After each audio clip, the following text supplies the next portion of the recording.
Mheshimiwa Naibu Spika, kwa msingi huo kisa mkasa cha swala zima la maadili kumomonyoka ni malezi ya watoto wetu huko kwenye familia. Tunawaleaje? Sisi wote ni wazazi. Kwa bahati mbaya tumekuwa na watoto ambao hawana malezi mazuri, na wenyewe wamebarikiwa kuzaa watoto wameendeleza kukata ule mnyororo wa maadili kwa sababu hawakurithishwa na wenyewe hawezi kuendelea kurithisha. Lakini dalili zake ni nini?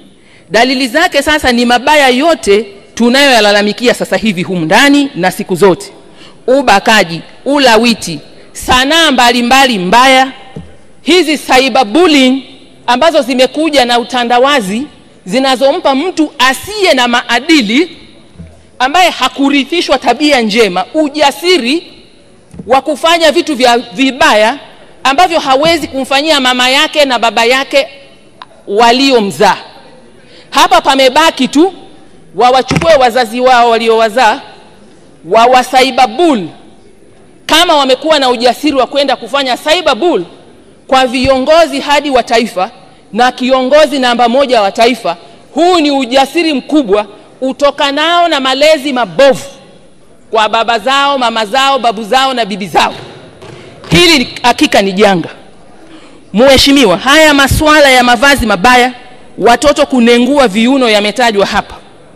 Huduma za mafundisho ya baadhi ya dini au baadhi ya viongozi wa dini ambao yamekuwa ni tata. Yote haya ni zao la mmomonyoko wa maadili na malezi mabovu kwenye msingi wa familia. Mheshimiwa Naibu Spika, baada ya hayo nini tunacho sisi katika mapambano haya? Mheshimiwa Naibu Spika, Tanzania ni nchi mojawapo nzuri sana katika kutengeneza sera, katika kutengeneza miongozo na kutengeneza mikakati. Lakini lazima nikiri hapa, na nyinyi ni mashahidi, machinery yetu ya serikali, wizara hizi za kisekta, ni kutengeneza miongozo, ndio kama hii hapa. Mwongozo mwingine ndio nimetoka kusoma, Mheshimiwa Naibu Spika. Lakini Mheshimiwa Naibu Spika, tuna mwongozo mwingine ambao unahusiana na masuala ya malezi, uendeshaji wa vikundi vya wazazi vya malezi na matunzo ya mtoto wa Mei 25. Tuna viongozi vya miongozo ya malezi na makuzi ya maendeleo ya awali ya mtoto kwa kuzingatia dini mbalimbali, hii hapa. Mheshimiwa, tuna kitini cha wawezeshaji kuhusu majadiliano ya mila na desturi, hii hapa. Lakini sasa Mheshimiwa Naibu Spika, tuna mkakati kabisa wa kutokomeza ukatili ambao ni zao la mmomonyoko wa maadili kitaifa kwa wanawake na watoto wa kiume na wa kike. Lakini kwenye mashirika yasiyo ya kiserikali tuna miongozo vile vile, na mingine sijaibeba. Shida yetu ni wapi? Kwa uzoefu wangu wa kufanya kazi serikalini miaka yote mpaka nimekuwa mbunge, tumetengeneza sera ya decentralization by devolution, ambapo mamlaka za tawala za mikoa, serikali za mitaa, tumepeleka wataalam kule. Tunao maafisa utamaduni, tumewaweka pale makastodian wenye dhamana ya masuala ya maadili.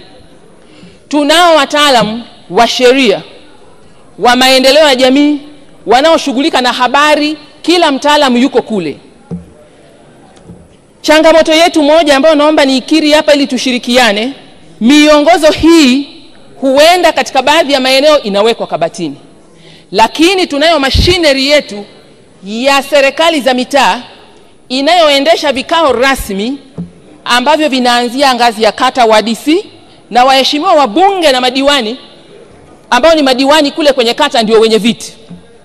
Tuna kamati za baraza la madiwani na tuna full council. Nimefuatilia, nimeona Mheshimiwa, vipaumbele vya ajenda mbalimbali bado ni changamoto.